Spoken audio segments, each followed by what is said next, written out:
Sí, nos hemos venido a una zona donde supuestamente era muy tranquila y no dejan de pasar gente, coches. Bueno, y niños, que eso está bien, está También. bien, está bien.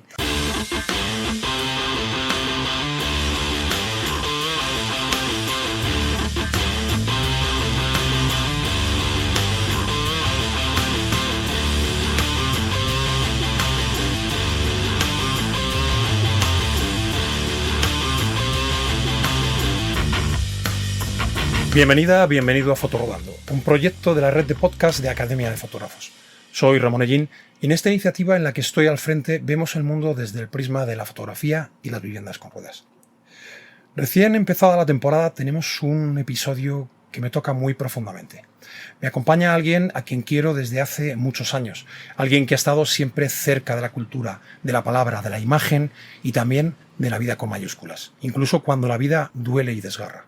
Ella es Celine Rodríguez Limón, directora de prensa de Casa América, impulsora de encuentros culturales, de exposiciones fotográficas, de ideas que conectan orillas.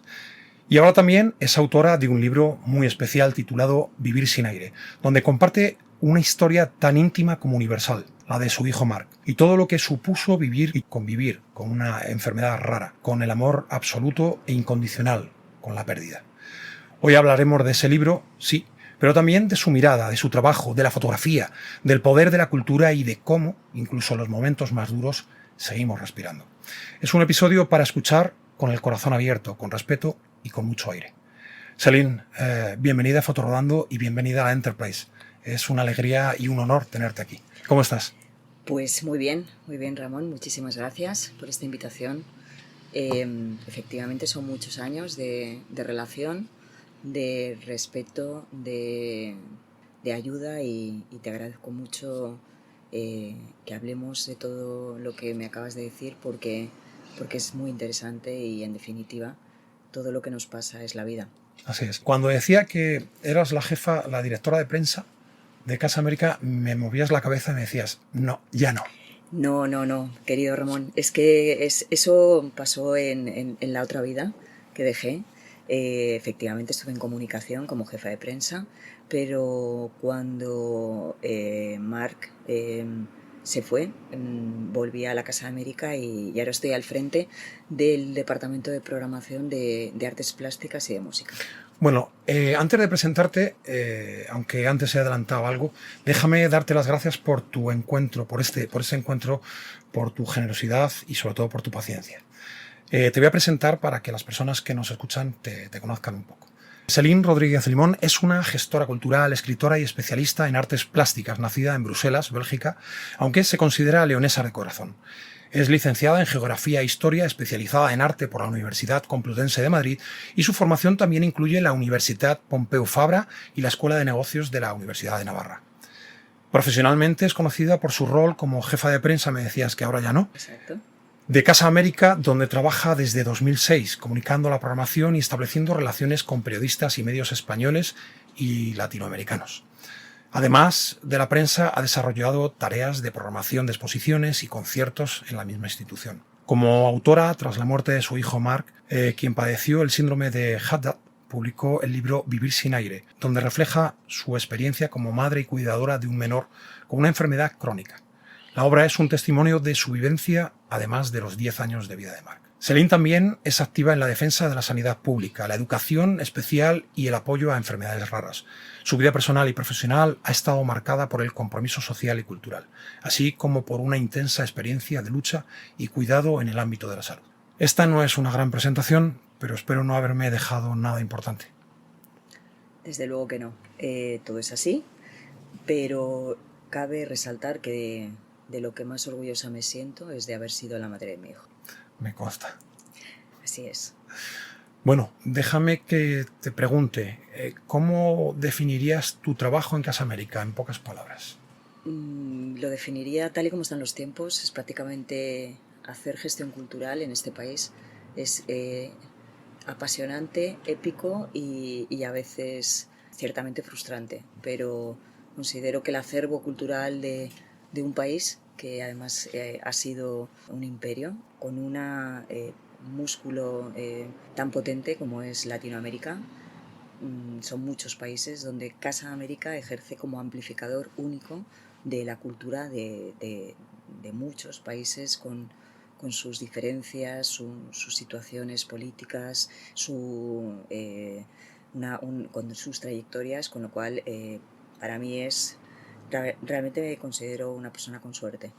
Trabajar en el mundo de la cultura, como siempre lo he hecho, y tú me conoces desde hace muchos años, siempre ha sido vocacional y pasional, con lo cual intento dejar una impronta mía en cada cosa que hago.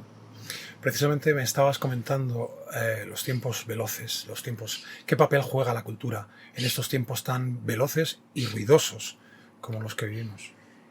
Pues yo considero que la cultura es necesaria, vital, fundamentalmente en esos tiempos tan oscuros. Igual también un poco el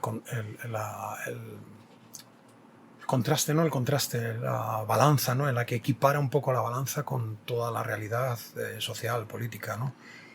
Bueno, yo creo que el humanismo, a pesar de que en las edades oscuras, que yo estoy eh, absolutamente segura de que estamos en un fin de ciclo, estamos en unos tiempos que ya históricamente ya sucedieron, es algo que salva de alguna forma al ser humano para abstraerse de situaciones que además han sido generadas por el propio ser humano, con lo cual ahí está la paradoja, ¿no? Que somos criaturas que creamos y destruimos, con lo cual ese ciclo, digamos, esa Pangea sin fin, finalmente lo que nos queda es un espacio de reflexión, de crítica, de lectura, de emoción, de fabulación. Creo que es muy, muy importante.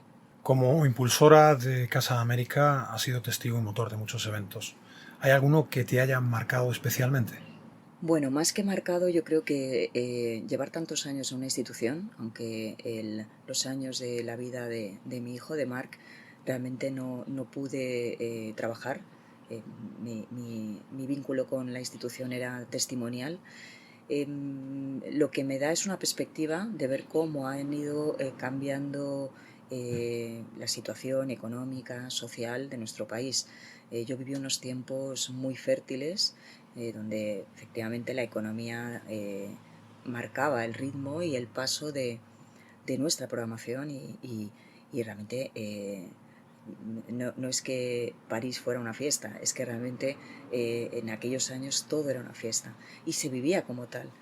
Y es verdad que en este momento se programa con otro músculo financiero, con otras prioridades y bueno, también la situación social y económica se deja sentir en cada una de las actividades que hacemos. Tenemos que gestionar con muchísimo más rigor evidentemente unos presupuestos y unas partidas económicas que ya no son tan bollantes.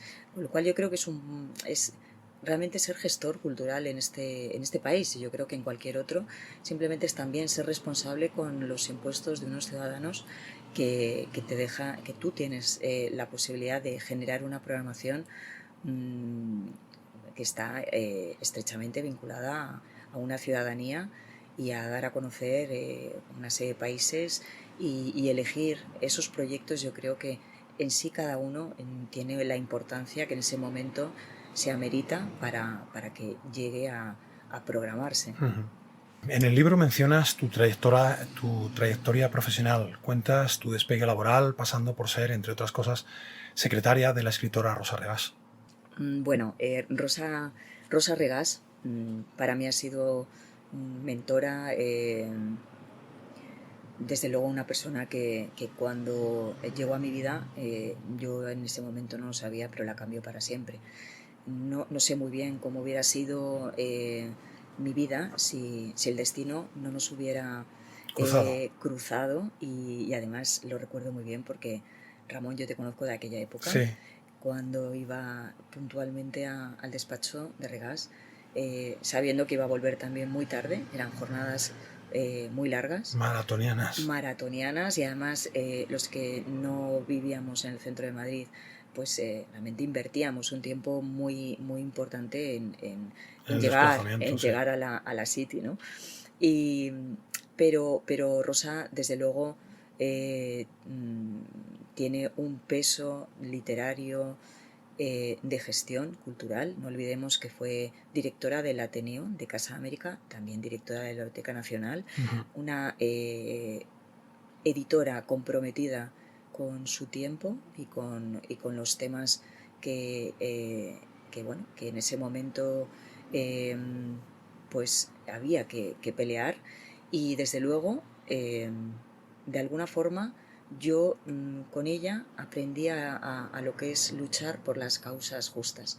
Por eso ahora, de alguna forma, lucho y intento que estructuras tan sólidas como la sanidad pública, la educación, las minorías, tengan un espacio social, y de alguna forma soy en ese sentido un poco hija putativa de Rosa Regas. No hace mucho organizaste un evento con fotógrafas y fotógrafos hispanoamericanos, hablamos de ello. ¿Cómo fue el evento y la experiencia? Bueno, la fotografía, en esto tenemos un punto en común, para mí es una debilidad entre de las muchas cosas que se programan en la Casa de América.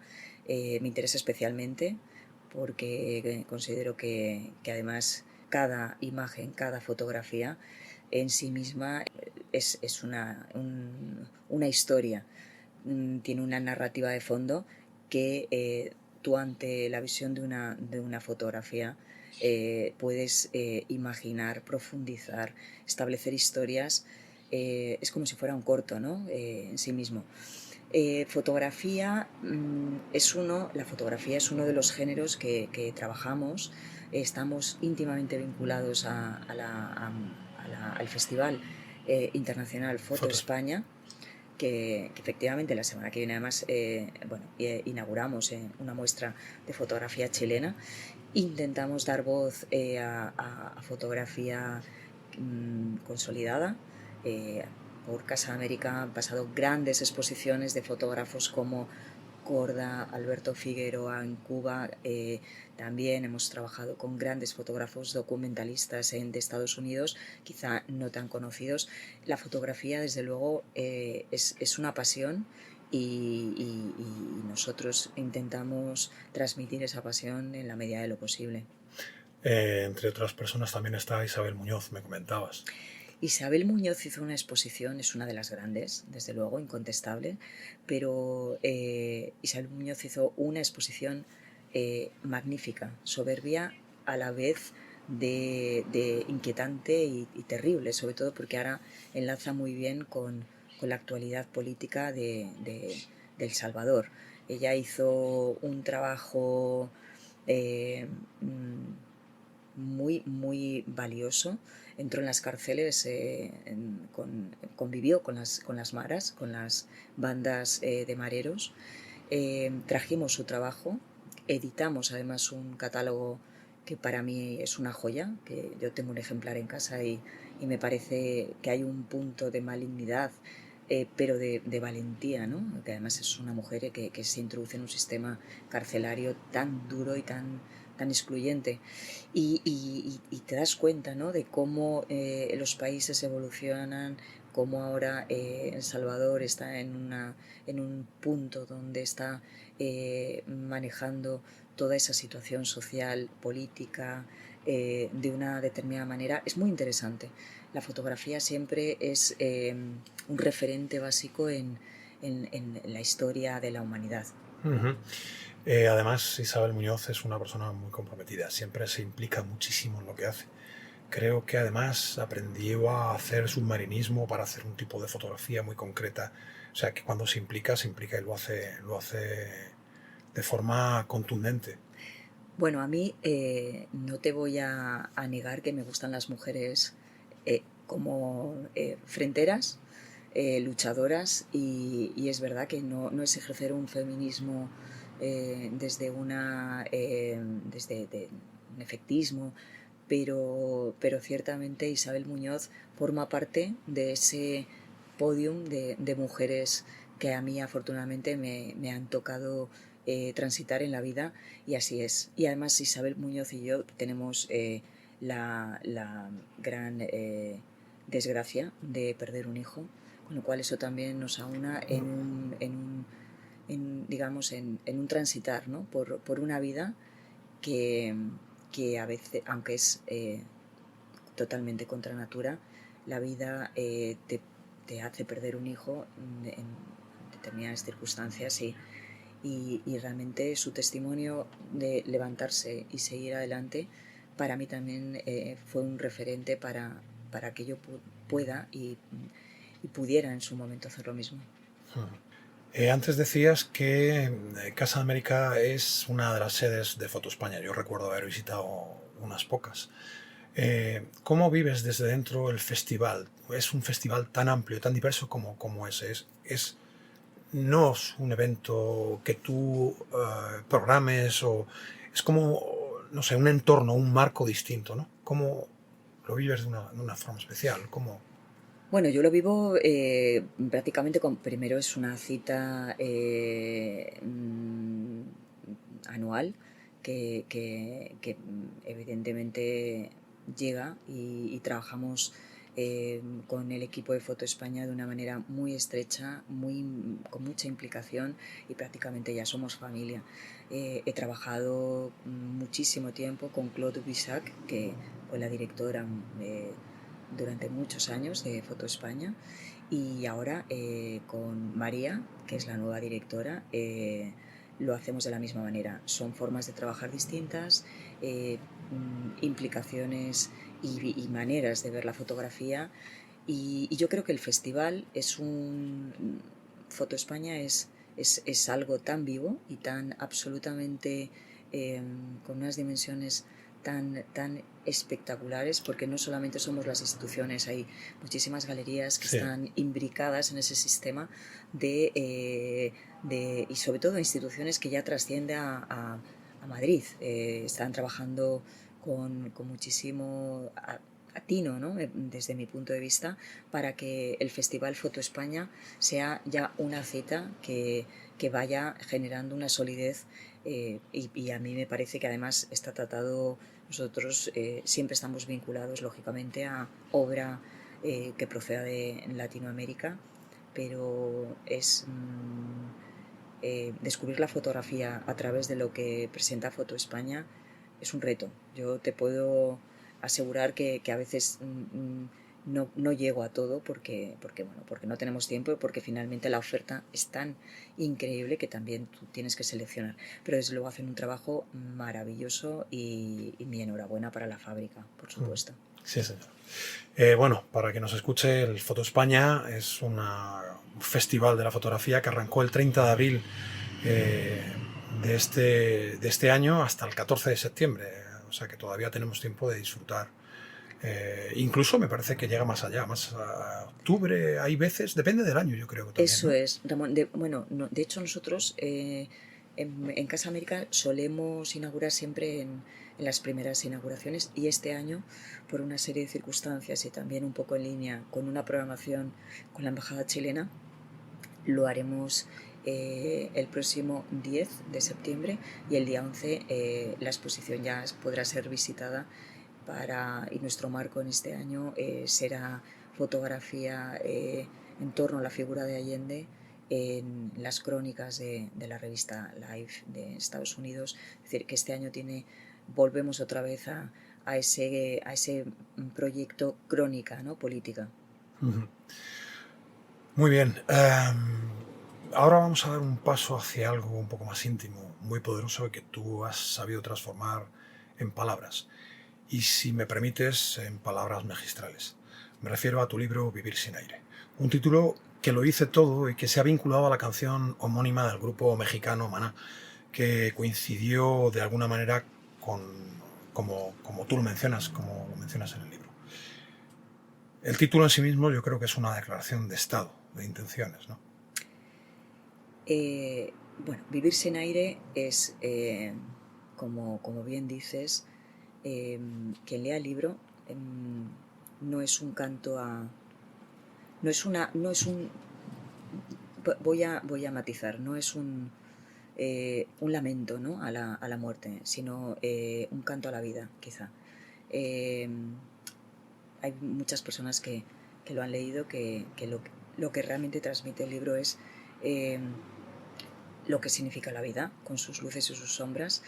Y Vivir sin aire es algo muy corto, muy poderoso, y que efectivamente transmite la necesidad de un aire que mi hijo no podía respirar de una manera autónoma y espontánea.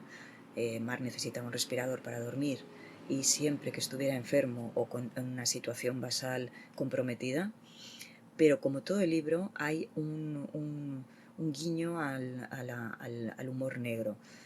Todo el mundo que me conoce sabe que yo soy muy sarcástica, y es algo que además me define, porque siempre utilizo ese humor negro para de alguna forma equilibrar, ¿no?, las cosas que me van sucediendo. Y bueno,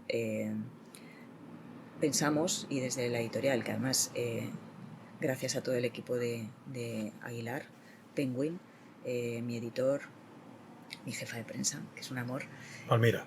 No, Palmira es mi agente. Ajá. Mi jefa de prensa es Teresa Urbistondo, que está haciendo malabares con el libro, porque somos muchos los que publicamos. Y bueno, efectivamente, o sea, nos dimos cuenta que Vivir sin aire fue un punto, el punto de partida del proyecto Marc.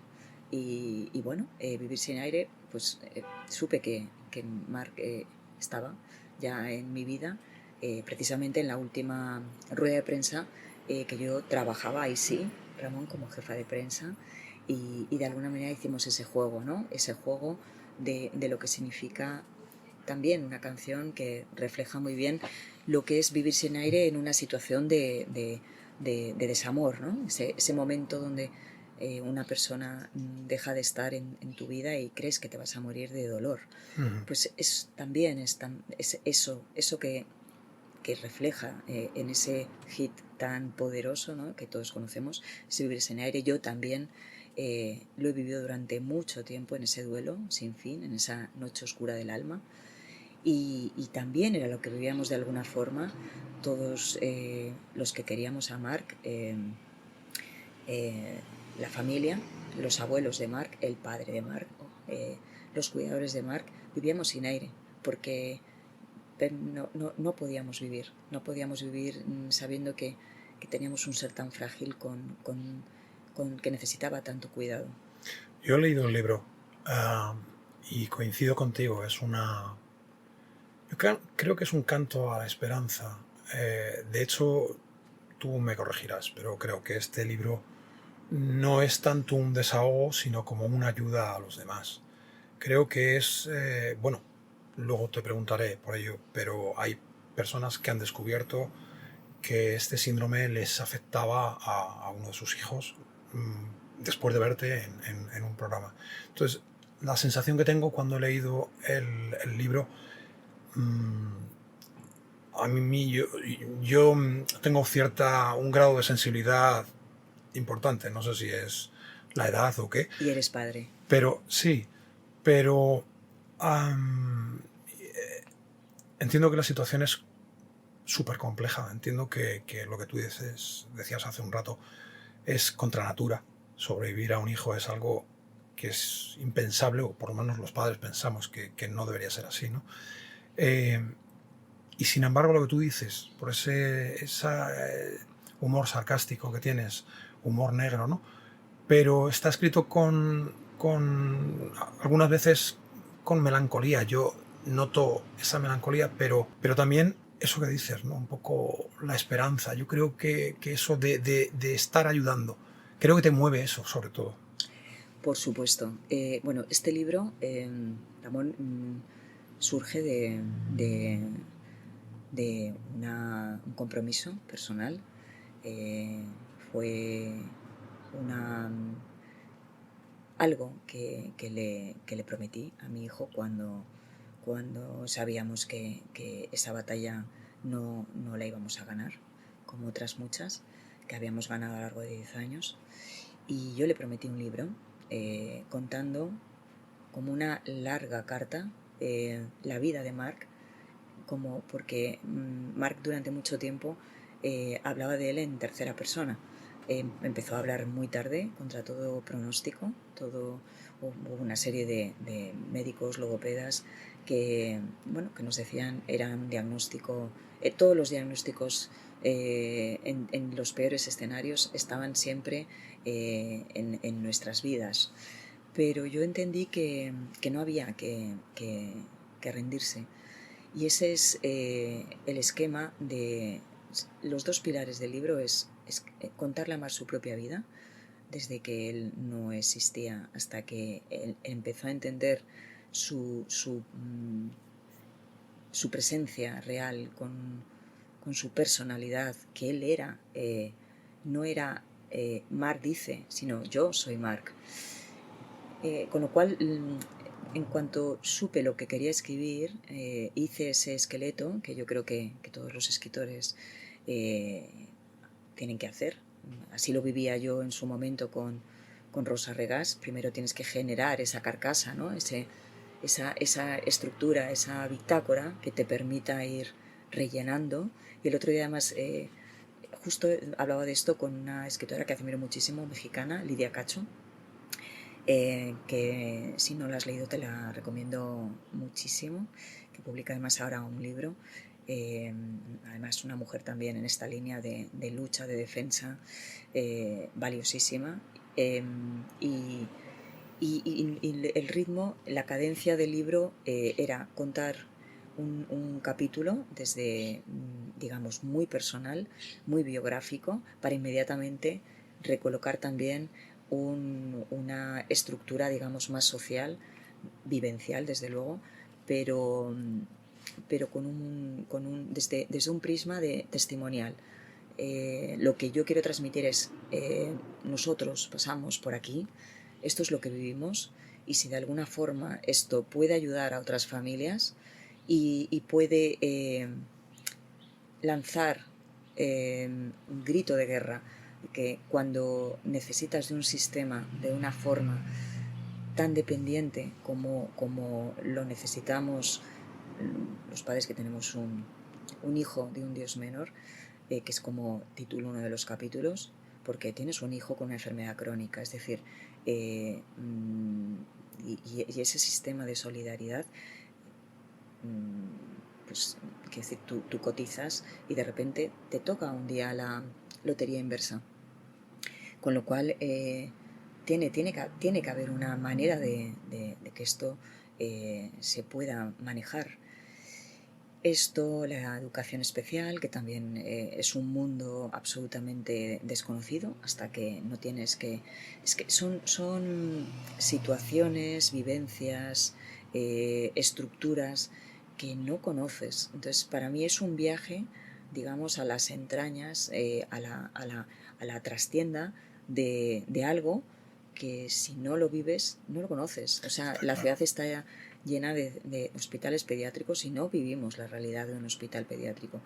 Está lleno de residencias de ancianos y no conocemos cómo se vive intramuros.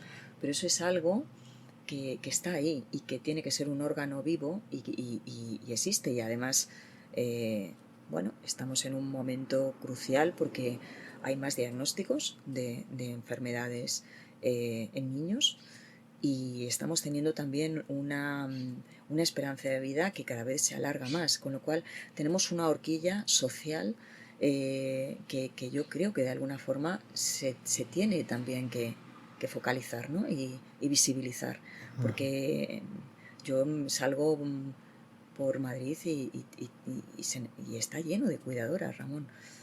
Hay niños con cuidadoras, niños sanos, pero que sus padres ejercen una profesión, hay ancianos con cuidadoras, hay niños con necesidades especiales con cuidadoras. Es decir, que es un mundo que también, para mí, el mundo del cuidador, ya sea como progenitor o cuidador, digamos, principal, que es el rol que asume uno de los padres, yo creo que se tiene que profesionalizar y que tenemos que ser conscientes de que es una sociedad que en algún momento tiene que ser mucho más rigurosa con todo esto.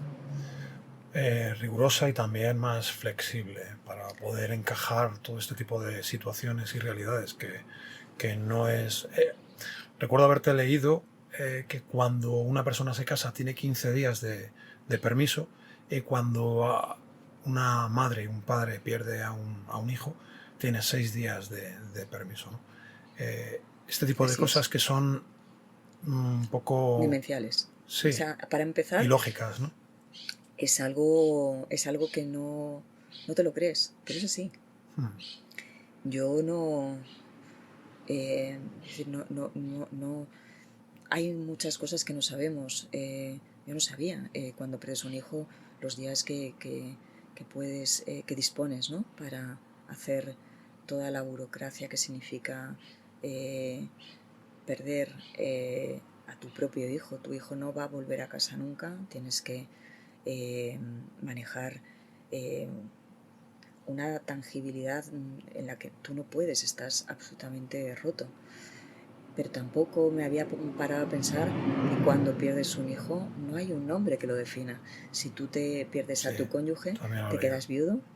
Si pierdes a tus padres, te quedas huérfano. Pero no existe, es que decir, te quedas, no has perdido a tu hijo, pero tienes que construir una frase para decir cómo es tu situación. Sí. He perdido a mi hijo ha muerto. Quiero decir, es algo como tan ancestralmente doloroso, porque eso es lo que a mí me reconcilia con la humanidad, que las madres en los túmulos prehistóricos y de todas las civilizaciones, cuando moría un niño, ya había una situación, digamos, de enterramiento, de discurso, de dolor, que nada tiene que ver con las ceremonias, digamos, de un adulto. O sea, es algo tan desgarrador y tan terrible que no se quiere mencionar. No existe, no puede ser. Entonces, eh, Sí, como no puede ser, no existe y se exactamente, oculta. y un poco en la línea de la actualidad, triste actualidad, de que acabamos de perder a una grandísima actriz como eh, Verónica Echegui, me llamó poderosamente la atención una de las últimas declaraciones donde ella hablaba el gran desconocimiento y el tabú que significa la muerte, y que ella realmente temía más al proceso de sufrimiento y enfermedad que a la propia muerte. Yo estoy absolutamente de acuerdo con ella. Quiero decir, hay una... más que la propia muerte, que yo ya he aprendido porque es un aprendizaje, eh, hay que aprender, hay que enfrentarse, hay que abrazar el dolor y hay que tener una guardia pretoriana muy firme y desde luego uno de los grandes pilares para poder salir adelante es tener a buenos terapeutas y plantear que el dolor mental es algo igual de válido que el dolor en cualquier otra parte del cuerpo. Y si se obvia y si no quieres enfrentarlo, seguramente llegará a un punto donde el proceso No lo no vas a sea poder tan gestionar, efectivo, claro. efectivamente. Entonces, también uno de los temas que aparece en el libro es la importancia de la salud mental y sobre todo transitar por el no prejuicio, por no... la muerte es algo que está intrínsecamente vinculado a la vida. Ujú. Eh, la salud mental es salud, eh, eh, es tan importante mantener una salud física como una salud mental. Eh, ya decían los antiguos, ¿no? Mens sana, in corpore sano. Es decir, que todas estas cosas, vivimos en una sociedad como de la inmediatez, del narcisismo, de la exhibición, que todo lo que significa sufrimiento lo obviamos, Lo ocultamos. lo ocultamos, no queremos sufrir, queremos ser eternamente bellos, estar Jóvenes. jóvenes, que todo sea perfecto, que la imagen que das de ti mismo sea maravillosa, todo va bien, no pasa nada. Y desde luego la muerte te enseña que no, que la vida es un regalo, que vivimos de paso y que, bueno, pues quizá practicar el Carpe Diem sea lo más sano, ¿no? Y lo más Lógico. inteligente. Uh-huh. Hablando del libro, ¿cómo fue el proceso de escribirlo? Porque ya nos has contado un poco que era algo que habías prometido, le habías prometido a Mark. Sí. Pero entiendo que aparte de crear, lógicamente, como instrumentalizar esa acción de escribirlo, el proceso, supongo que lo mencionas un poco en el libro. Es complicado, fue complicado, ¿no? Ha sido complicado y dolorosísimo. Revivir, ¿no? Bueno, revivir ha sido algo que para mí era insoportable, porque además, bueno, no hay que olvidarse que yo vuelvo a reincorporarme a un puesto de trabajo con una necesidad y exigencia y sobre todo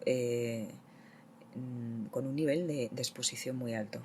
Vuelvo a un trabajo donde efectivamente defiendo un departamento, un área y bueno, realmente la institución ha tenido mucha paciencia porque ver el proceso de readaptación de una madre que está absolutamente rota, y que además luego tiene que volver a casa y esa exigencia no para, porque no escribes un tratado botánico, no escribes una historia de ficción, es que lo que haces es volver atrás y empezar desde cero, es contar una historia y volver a transitar por los lugares por los que vivimos, recordar los momentos difíciles, pero también recordar la sonrisa de Mark, qué humor tenía, cómo reaccionaba. Entonces, todo eso para mí era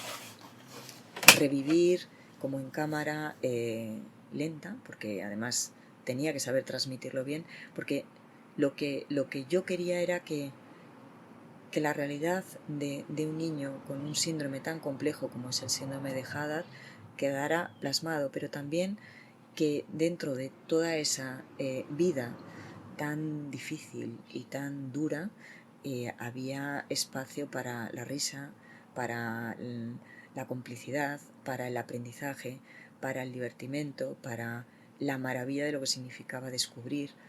Y eso lo vivimos en los últimos tiempos. Así que no, fue realmente...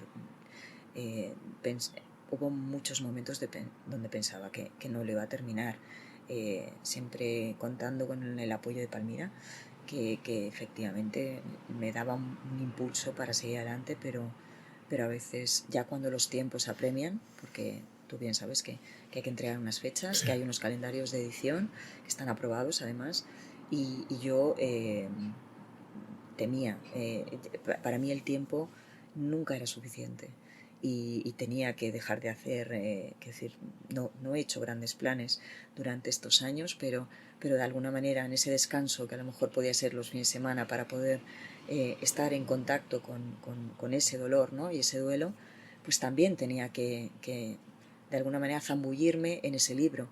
Pero realmente yo creo que la memoria de mi hijo y, y, y lanzar al mundo, digamos, una perdurabilidad en el tiempo y hacer de Mark casi un ser inmortal, además tú me conoces muy bien, Ramón. Yo soy como muy luchadora, ¿no? Y soy como en ese sentido muy guerrera y no sé muy bien de dónde se saca la energía. La fortaleza, ¿no? Sí, hay muchos ejemplos de escritores. Yo no me considero escritora, he escrito este libro. Todo el mundo me dice, no, si has escrito un libro eres escritora, pero yo no lo veo así. Uh-huh. Yo soy como, digamos, un amplificador, ¿no? Que me siento como la narradora de la vida de Mark contando una crónica. Pero son muchos los escritores que han perdido a un hijo y que han hecho esa introspección y han contado esa vivencia. Francisco Umbral, Isabel Allende, Murakami, y realmente yo en ese momento pensé que quizá quería volver a releerlos para ver cómo lo habían enfocado y me di cuenta que que no tenía que entrar ahí, porque para mí era contaminarme. O sea, yo sabía muy bien cómo lo quería contar y cómo era mi historia, ¿no? Y cómo era la historia de mi hijo. Entonces, sí, ha sido... Cualquier proceso de escritura es un proceso convulso, duro, de una soledad total. Y exigencia. Y de exigencia y de establecer un orden con tus tiempos y dedicarle. Yo los fines de semana trabajaba casi con más horas que en Casa América. Semana, ¿no? Exactamente. O sea, en ese sentido tienes que ser muy ordenado y establecer, porque si no, siempre tienes alguna excusa como para intentar evitar entrar ahí, pero hay que hacerlo. Uh-huh. También he leído en el libro que de alguna manera también te ha ayudado algo con el duelo, ¿no? Bueno, yo he trabajado, digamos, muy profundamente con mi terapeuta, que además también le dedico una parte del libro. Sí. Desde luego este libro va dedicado a Mark en su totalidad, pero dos personas que han marcado mi vida también están en esa dedicatoria. Y mi terapeuta es una persona que entendía muy bien que mi mente es algo que había que reestructurar, resetear y dejar y darme pautas para que yo pudiera caminar. Digamos, él era como una especie de quitanieves y él quitaba la primera nevada, ¿no?, de 3 metros, pero luego yo tenía que seguir. Entonces, realmente el duelo es algo que no garantiza que el duelo vaya mejor a través de un libro, porque de alguna manera tú lo compartas y te quedes como con un vacío, ¿no? Y sea algo como sea una especie de, no sé, como ya lo comparto, pues esa epifanía, ¿no?, ya está hecha. No, yo creo que el duelo hay que encararlo de una forma mucho más pragmática y hay que escalar y estar preparado para esa escalada. Y en esa escalada, desde luego, tienes que tener una persona de apoyo que te da las herramientas para que vayas avanzando y que además haga check en qué punto estás. Entonces, digamos que lo he ido transitando, pero siempre de la mano de un profesional. En cuanto al libro, creo que era Daniel Pérez Morales, escritor que pasó también por aquí, que comentaba que cuando escribes tú le das un sentido a la historia, a tu vivencia, pero luego el mensaje o la historia varía mucho dependiendo de la persona que lo lee y que lo interpreta. Al final, no sé si estás de acuerdo con esto o si has tenido esa experiencia, ¿no? Alguien te ha llegado con un feedback y yo antes cuando te he dicho, sí, pues yo creo que va por aquí un poco los tiros, igual dices, pues tal vez no tanto, pero bueno, esa es la interpretación que tú haces de esta vivencia, de esta experiencia que está plasmada en un libro, ¿no? Pues estoy absolutamente de acuerdo, porque cuando lees un libro, desde luego es como forma parte entra en tu tejido, ¿no? Entra en tu torrente sanguíneo. Y en tu mochila, ¿no? En tu mochila. Es como la fotografía, que al final cada uno hace la fotografía en función de esa mochila que uno lleva. Exacto. Y en este caso... Sí. Hay un código que cada uno ya tiene con sus vivencias, con su experiencia. Y es curioso porque efectivamente este libro, cuando me hablan del libro, bueno, hay un denominador común, y es que efectivamente mi hijo queda muy retratado, es decir, quien no llegó a conocer a mi niño se queda con una imagen de Mark bastante precisa, ¿no? Y bastante formada. Pero luego es el transitar por toda mi vida, que no te puedo negar que para mí es algo un poco impúdico, pero tenía que buscar la estructura para contar. Meterlo en un contexto. Exactamente. Y luego también contar mi propia vida, que bueno, no es nada fácil, porque realmente es también desconectarte de una privacidad que ya queda en manos de todos. Pero sí, el libro hay un proceso de digestión y cada cual lo digiere con sus jugos gástricos. Y efectivamente, el fin de toda esa digestión, pues cada uno, y además me gusta mucho que me lo cuenten porque es curioso cómo se convierte en... Cómo permea, Exacto, cómo entra en cada eso cual, ¿no? es, eso es. Y eso es, para mí es algo tan profundamente humano que sí, sí, sí, sí. ¿Qué te gustaría que encontraran en él quienes lo leen? Pues para mí la portada del libro como un faro, porque es una portada muy limpia, muy atrayente. Es una portada amarilla, con la grafía de mi hijo, así escribía Mark antes de morir. Y lo que me gustaría fundamentalmente es que entendamos que la vida eh, es tiene una gama, como esa portada, muy amplia.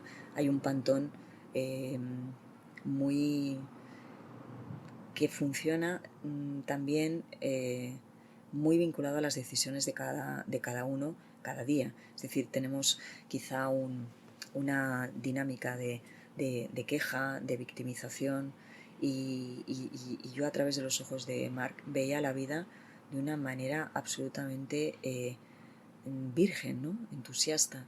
Entonces yo creo que esto en el fondo eh, es, es, es como un libro que tiene su propia cadencia, su propio latido, que está entremezclada la vida, la muerte, el sufrimiento con la alegría. O sea, son emociones, ¿no? Y realmente a veces no tenemos tiempo o no nos apetece pararnos a pensar eh, qué es la vida para cada uno de nosotros en nuestro pasar, ¿no? por este mundo.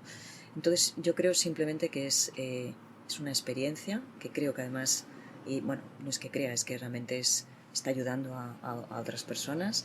Se están poniendo en contacto conmigo madres que viven una realidad muy parecida a la mía, con meses y meses de ingresos larguísimos en hospitales, en La Paz, y de alguna forma me escriben, me cuentan, me preguntan, y no es que, quiero decir, yo ahora lo único que puedo darles es fuerza, ánimo y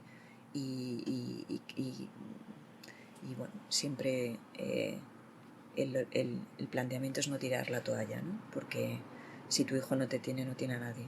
O sea, necesita a sus padres, necesita una estructura familiar y humana, y eso es muy difícil porque precisamente por eso, porque somos humanos y porque es un cansancio, porque llega un punto donde no sabes muy bien por dónde tirar, no sabes cómo va a vivir tu hijo cuando sea adolescente. O sea, vives en una incertidumbre.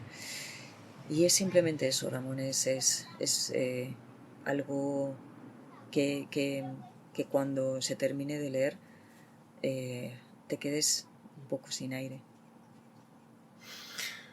Mark está muy presente en cada página, incluso al final, con dibujos y alguna fotografía. Y creo que también en tu manera de mirar el mundo. ¿Qué parte de él vive hoy en lo que haces, en lo que sueñas, en lo que defiendes? Bueno, como te decía al principio, a pesar de haber trabajado con personas muy brillantes, que han formado parte además de la historia De vuestra vida, cultural, de toda... exacto, y bueno, incluso de lo que significaba mi propia vida personal, que el padre de Marc es escritor. mm, la mirada de Marc y ese buscar, ¿no? en mí misma es lo que valida cada cosa que hago, cómo miro la vida.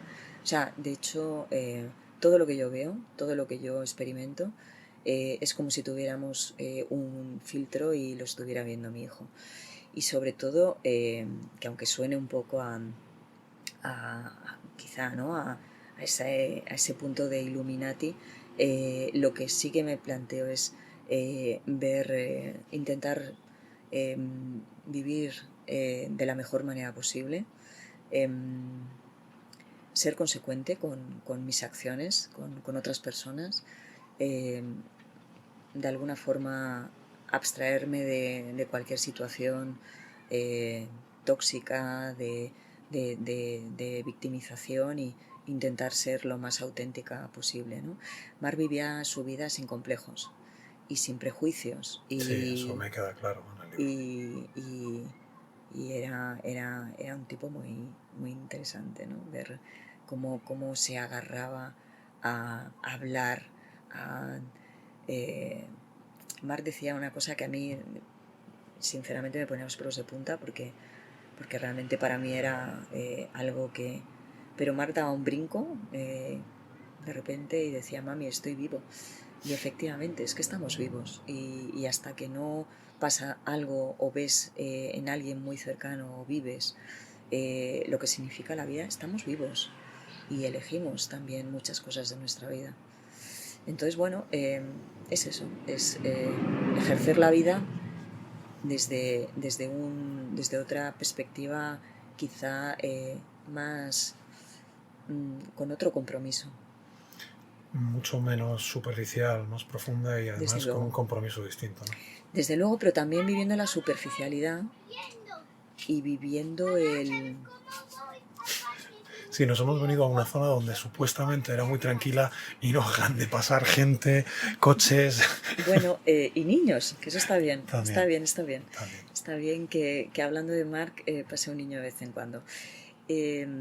Bueno, a ver, quiero decir que desde luego lo que yo tengo es un compromiso, una razón de vida que también quiero hacer a medida que he ido reconstruyéndome y remendando mis heridas. Hay un proyecto también de colaboración con hospitales, con quizá poder devolver la ayuda que a mí me dieron a través de esa misma ayuda, ¿no? De ese win-win, de ese proyecto colaborativo donde si puedo darle una noche de mi vida a una madre para que vaya a descansar, es mi siguiente reto.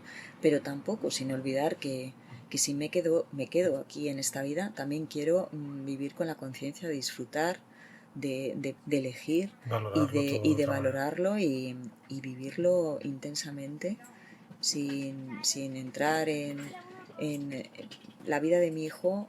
Desgraciadamente ya no está en el terreno, en el plano físico, pero te puedo asegurar que espiritualmente, cuando llegas al punto de aceptación, ya forma parte de cada átomo de lo que tú significas. Esa O energía sea, que... interiorizas Tal. a la personita que fue Marc y está contigo siempre. He leído tu libro y tiene un mensaje claro, directo, limpio. Y aunque mencionas la extenuación como madre, como cuidadora, tiene una garra y una fuerza de lucha indescriptible. Es una lectura compleja por el contenido dramático, pero también es sencillo de leer por su prosa y estilo. Y personalmente quería decirte que es un libro que me ha gustado muchísimo. Creo que tiene eso que decías, ese optimismo, ese agarrarse a la vida, ¿no? Bueno, te lo agradezco muchísimo porque además, Ramón, tú eres un gourmet de la cultura. Quiero decir Me tienes en muy alta estima. no, quiero decir que no, a ver, no es una obra literaria, es una obra, es un escrito de divulgación. Mi prosa, no es nada, quiero decir, no es nada pretenciosa, no pretende nada más allá.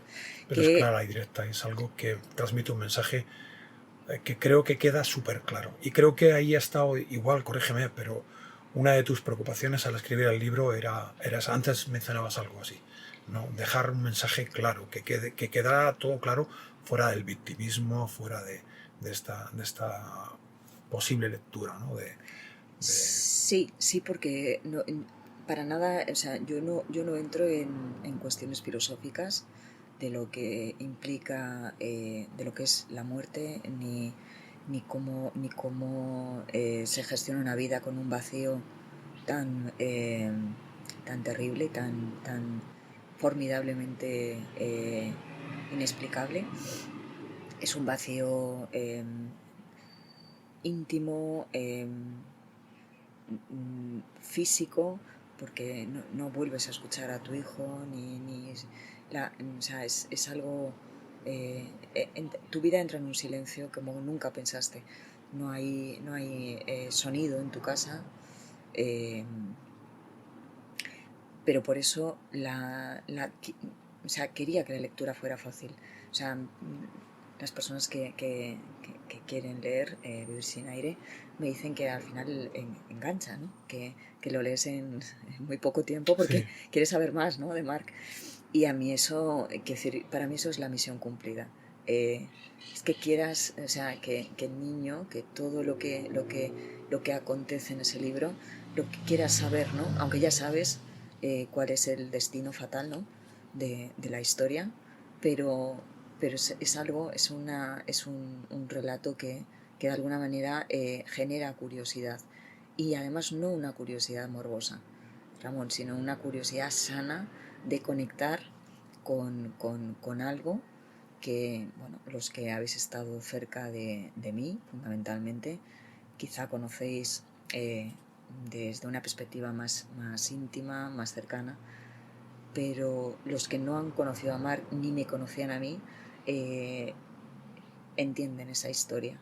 Y además con esos guiños donde, pues en el fondo, no importa que Mar tuviera una enfermedad tan complicada de manejar y que condicionaba tanto su vida, nuestra vida, y que sufría tanto porque mi hijo sufrió muchísimo, pero hay guiños donde muchos padres y muchas personas pueden ver un niño cualquiera. Quiero decir, Mar, por totalmente. encima de ser un niño enfermo, era un niño.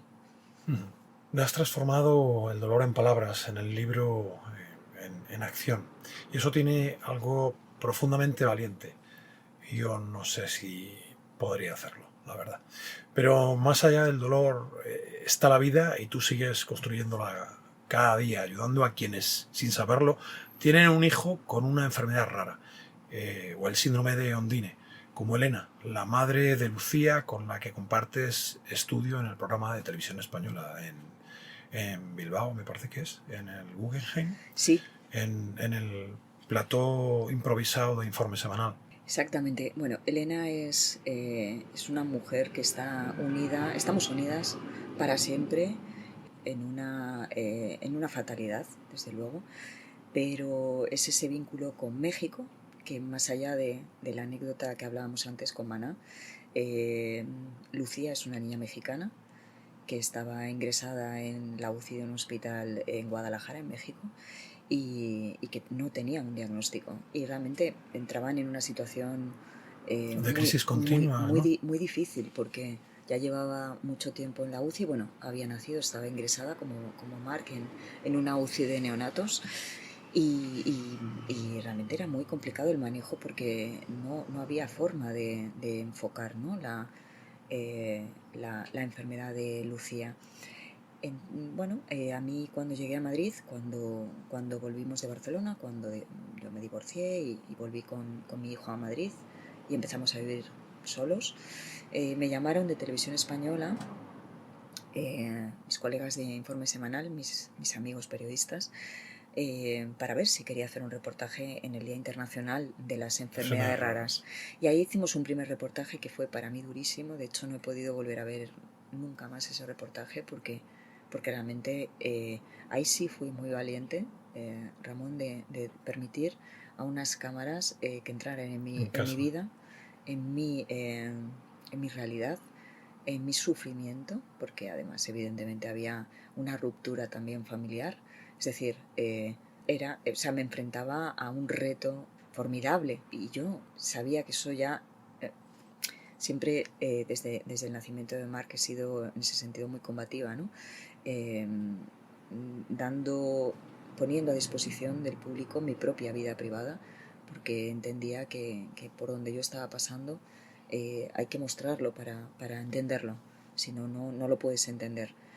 Y ese reportaje sirvió para que lo vieran en México a través del canal 24 horas y la abuela de Lucía lo vio y vio que la sintomatología de Mark era exactamente la que tenía su nieta. Con lo cual inmediatamente Elena se puso en contacto conmigo y a través de conocernos por teléfono se fraguó una amistad que va a ser para toda la vida.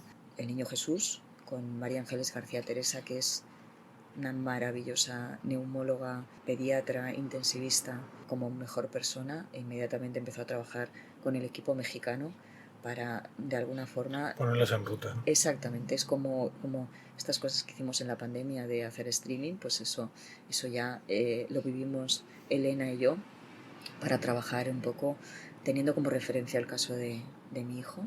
Y celebramos los 50 años, que un poco lo que me estabas comentando antes, Ramón, de informe semanal, porque los reportajes de Elena, que luego hicimos el segundo reportaje, de alguna forma para entender que a través de un canal público se salvó una vida, pues fue uno de los reportajes más vistos y más desde plataforma de televisión española y en su momento en el ranking de visualizaciones, ¿no?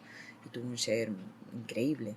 Entonces eso es un dato fantástico y quisimos transmitirlo porque al final evidentemente estábamos rodeados de grandes tragedias. La información está desgraciadamente teñida de fallecimientos, de guerras, de atentados, pero esto dentro de ese contexto de desgracia era una ventana a la esperanza y a efectivamente hacer un trabajo de colaboración. Se salvó una vida, se salvó la vida de Lucía, que vive en España. Es una niña que tiene una esperanza de vida mucho más y una calidad de vida mucho mejor que la que tenía mi hijo. Yo lo celebro porque para mí Lucía hay una parte de Mark que vive con ella y son esas cosas que de repente conectas y te dan fuerza para seguir adelante. Una energía especial, ¿no? Absolutamente. ¿Hablas frecuentemente con Elena? Sí, muchísimo, y nos vemos siempre que podemos. Me gusta que me mantenga informada de cómo está Lucía, de cómo aprende, de cómo evoluciona. Compartimos mucho, Elena y yo. En su momento hablábamos de madrugada, yo le explicaba dónde colocaba el respirador, mis trucos domésticos. Ser cuidadora en una casa es algo muy difícil porque tienes que adecuar un sistema sanitario en tu propio hogar. Totalmente. Y nosotros vivíamos con una UCI en nuestra casa permanentemente. Y ellos también. Entonces ya hablo menos porque Elena considera que también tengo que vivir otra vida, pero estamos muy vinculadas, muy vinculadas. Tu vivencia con Mar, haber transitado ese tan difícil camino, te ha pasado factura, como es lógico, pero quizás le has dado la vuelta y este libro es la primera línea de apoyo con tus conocimientos expertos, que es lo que hablábamos ahora, en el cuidado y que puede ayudar a otras personas que se adentran en un mundo desconocido, con miedo, con preocupaciones, con impotencia, con dolor. Este libro es tu pie en tierra para luchar contra estas situaciones. Desde luego es la herramienta que creo que va a servirme y a quizá a corto y a medio y a largo plazo. No hay ningún tipo de proyección egoica, ¿no?, en este libro. O sea, yo no pretendo vender ejemplares, más allá de que sé que un ejemplar vendido significa que la historia de Mark entra en unas vidas y en una casa. Las buenas noticias que me dan de que Vivir sin aire se está distribuyendo en tiendas de hospitales, en aeropuertos, no me da una satisfacción de conseguir más ventas. Toda esta dinámica de venta, de hecho, revertirá quizá en alguna ayuda directa, porque, como tú bien has dicho, yo tengo una profesión y para mí el tiempo que le pueda dedicar a poder hacer que Vivir sin aire siga un camino y que podamos de alguna manera tener un foco en lo que significa una enfermedad rara, y de cómo condiciona la vida de una familia y de cómo funciona un hospital, que es un ecosistema absolutamente independiente de lo que conocemos. O sea, no estamos acostumbrados a entrar en un hospital y salir. Nosotros cuando entramos en un hospital no sabíamos cuándo íbamos a salir. O sea, todo esto, desde luego, es para mí, bueno, es un compromiso, como te he dicho, es un compromiso que el libro quizá es el escudo en el que voy en esa nueva batalla.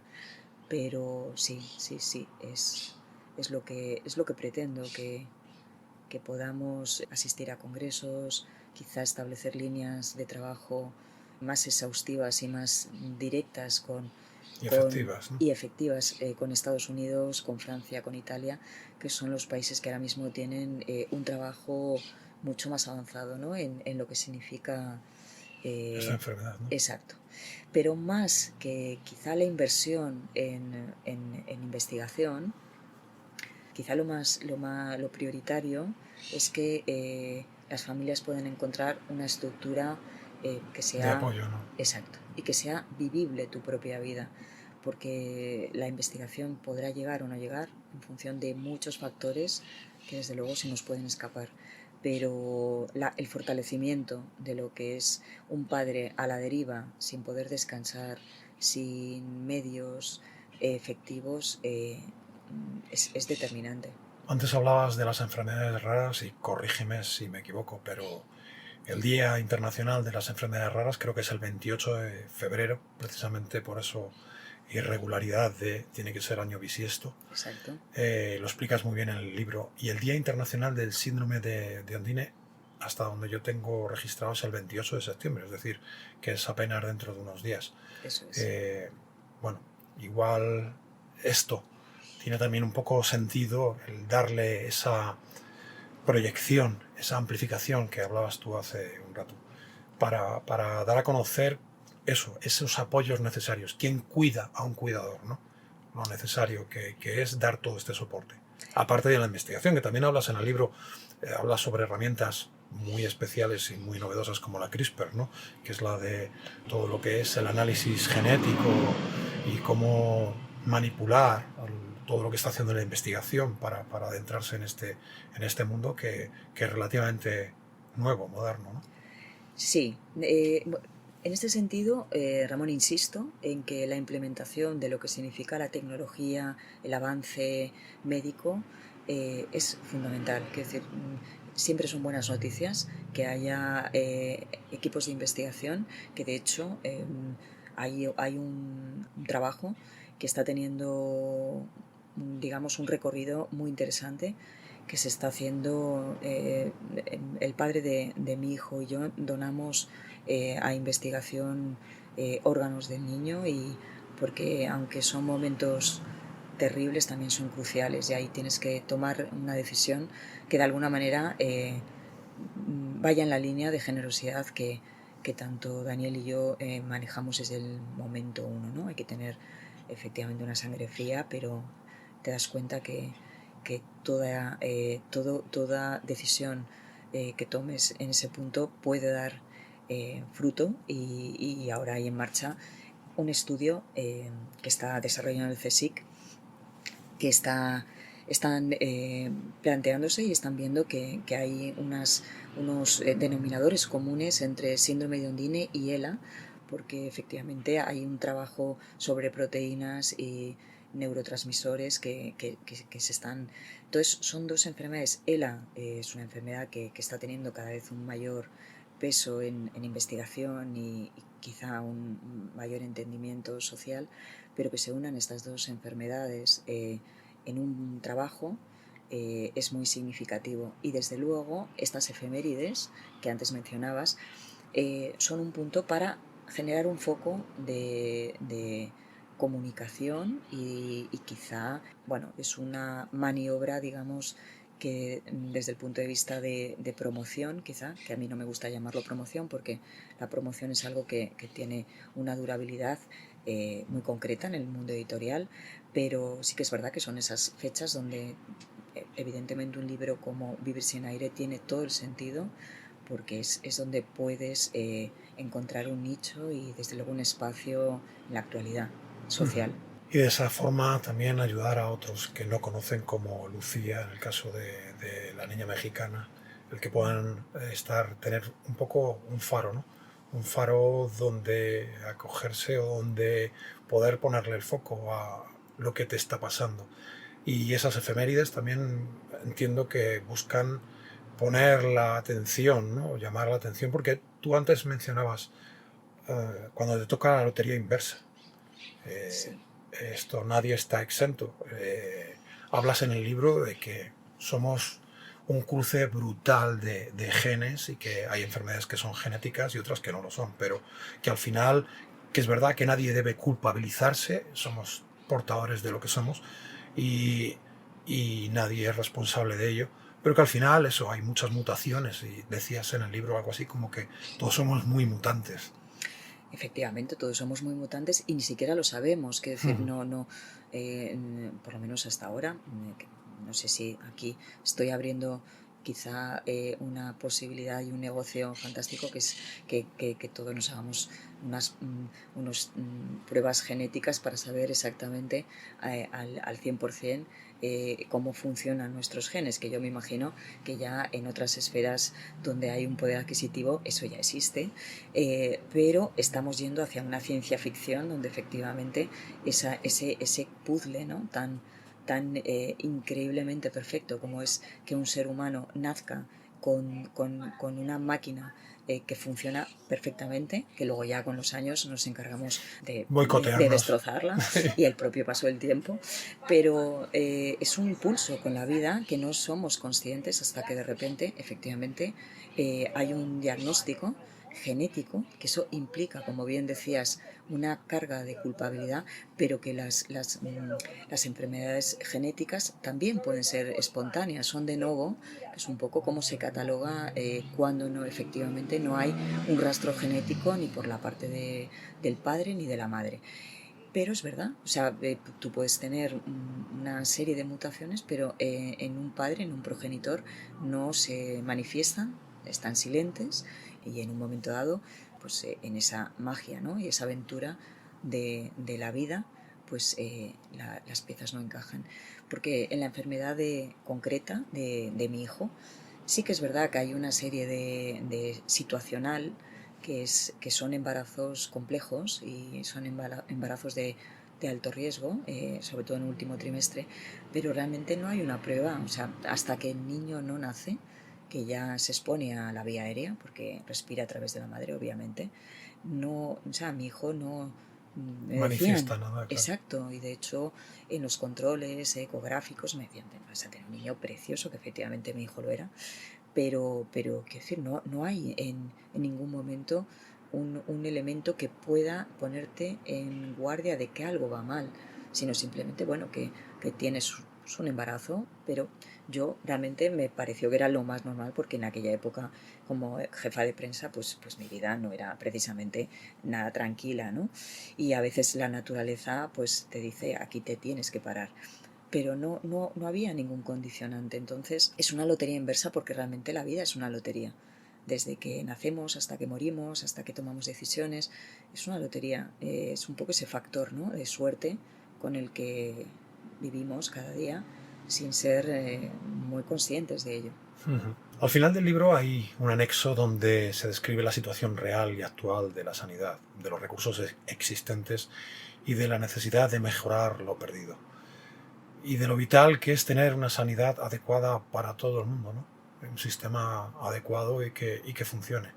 Sí, Ramón, yo viví de hecho dos estructuras sanitarias porque no nos Distintas, olvidemos ¿no? efectivamente las Competencias, competencias, sanidad. exacto, están Sí. transferidas. Marc nació en Barcelona, con lo cual el contexto de sanidad pública catalán no es parejo ni es... bueno, en realidad, evidentemente, además realmente hay un flujo de trabajo colaborativo que es muy interesante, pero son estructuras totalmente independientes.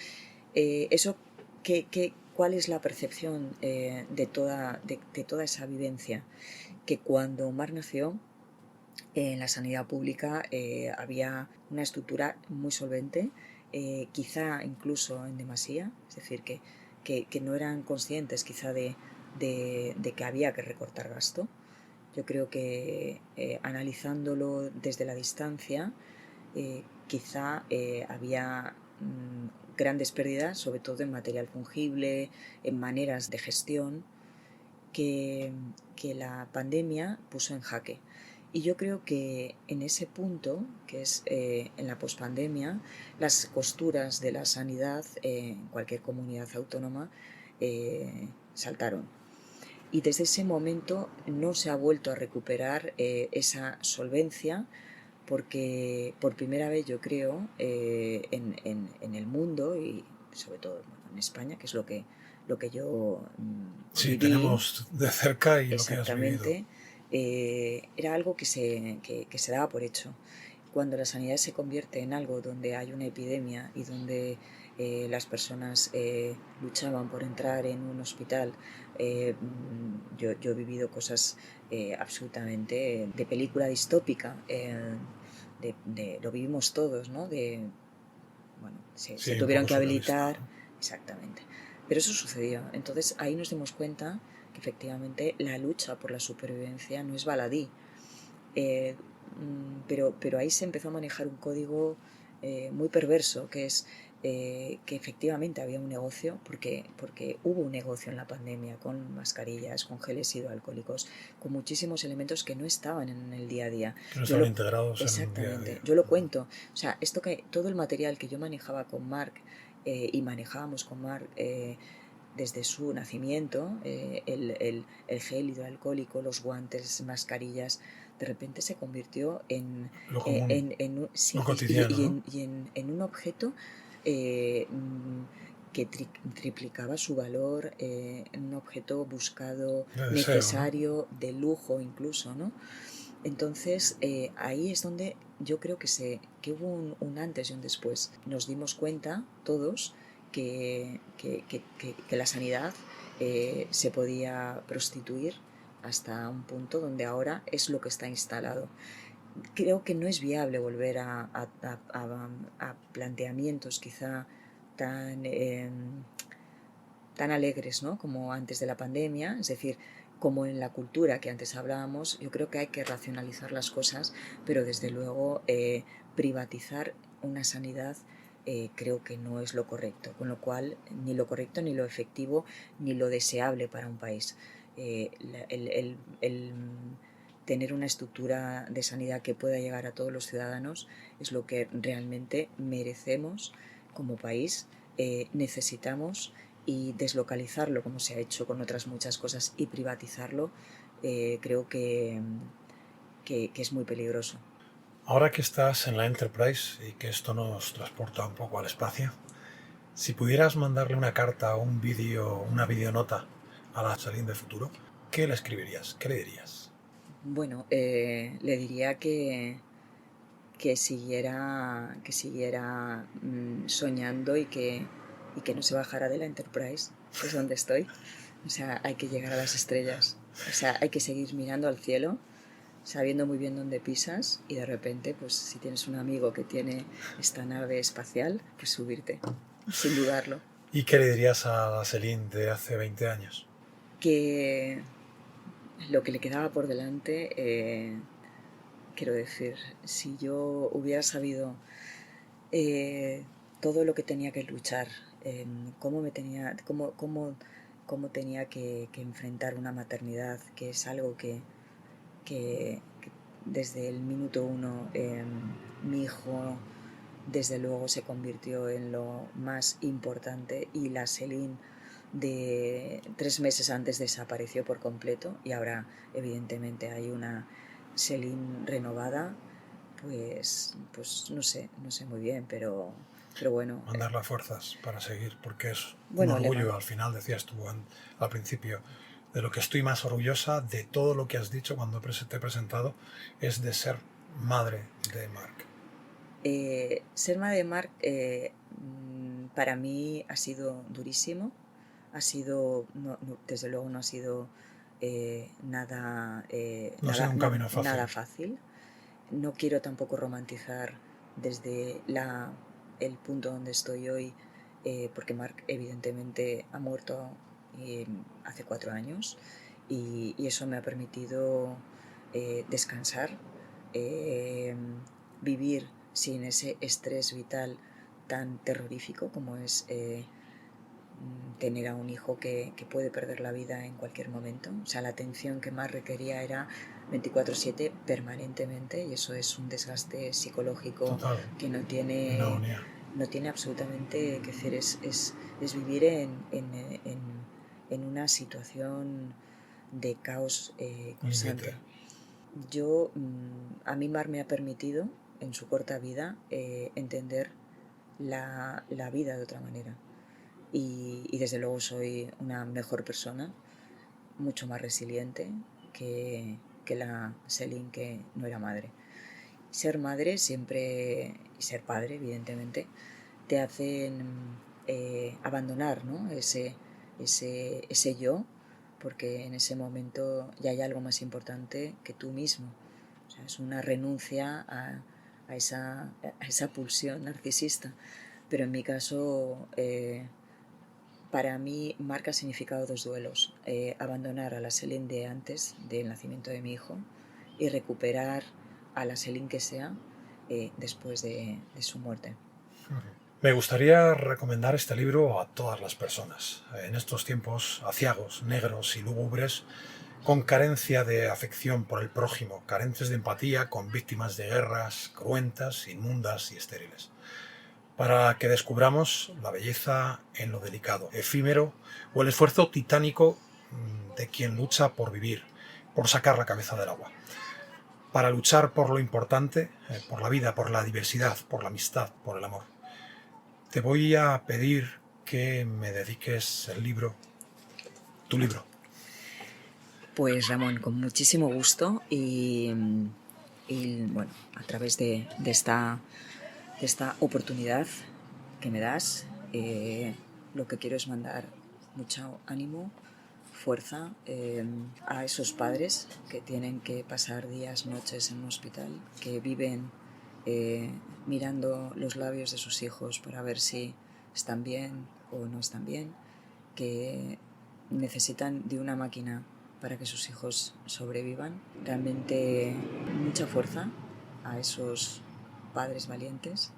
Yo ya no estoy en esa liga, desgraciadamente, pero yo sí, con lo cual ahí estoy, con ellos, siempre. Sí, señora. Bueno, mientras me dedicas al libro, me gustaría decir que Vivir sin aire, de Céline Rodríguez Limón, está disponible en cualquier librería, incluso en plataformas como La Casa del Libro, la FNAC o Amazon. Léelo y disfruta de su escritura sensible y amable.